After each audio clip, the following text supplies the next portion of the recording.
Você precisa definir a quem você está servindo. Porque às vezes, irmãos, a confusão é grande nessa área. Às vezes a pessoa está servindo à denominação. Ou às vezes está servindo à estrutura eclesiástica. Ou às vezes está servindo a uma família ou a um grupo de liderança ou de comando na igreja local.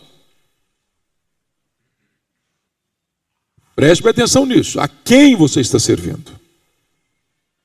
Porque quem serve a Deus não tem como prioridade agradar os homens. Se eu fosse agradar a homens, nem servo de Cristo eu seria. Quem serve a Deus não depende de elogios e nem se desencoraja com críticas. Quem serve a Deus não está atrás de aplausos. Quem serve a Deus não está levantando monumentos a si mesmo. Mas servir a Deus não é um caminho pavimentado de facilidades, pelo contrário. Ele diz aí que é com toda humildade, com lágrimas, com provações, pelas ciladas, ou seja, tem problema que você enfrenta, que você só enfrenta porque serve a Deus. Porque você não negocia princípios, valores. Então a primeira coisa é, a quem você está servindo? Segundo lugar, qual a relação desse líder com ele mesmo? Confira comigo o verso 18. Vós bem sabeis como foi que me conduzi entre vós em todo o tempo, desde o primeiro dia em que entrei na Ásia. E Paulo está dizendo uma coisa muito simples aqui. A vida do líder tem que ter consistência. O homem que chega é o mesmo homem que sai. Tem um adágio popular conhecido aqui que diz assim: a última impressão é a que fica.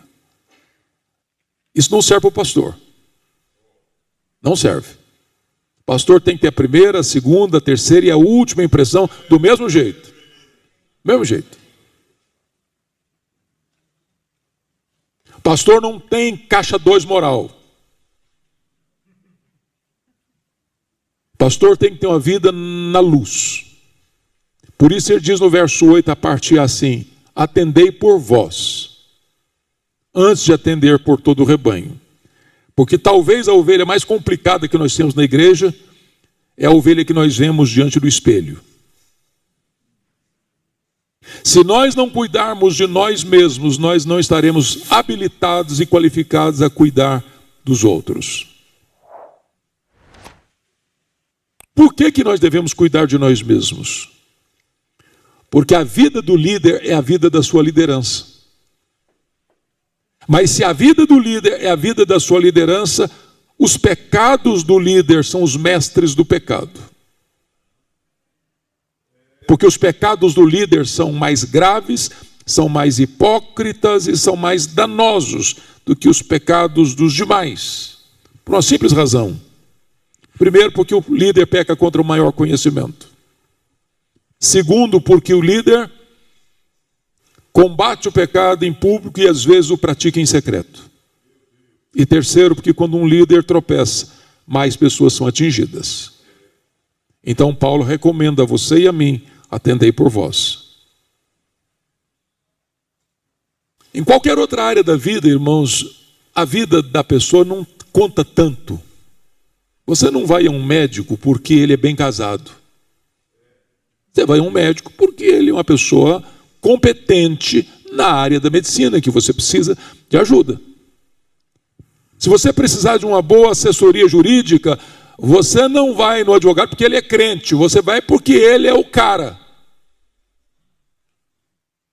Isso não funciona para o pastor.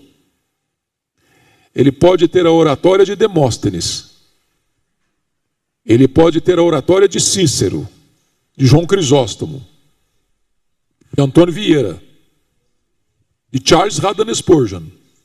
Se a vida dele estiver torta, nada disso resolve.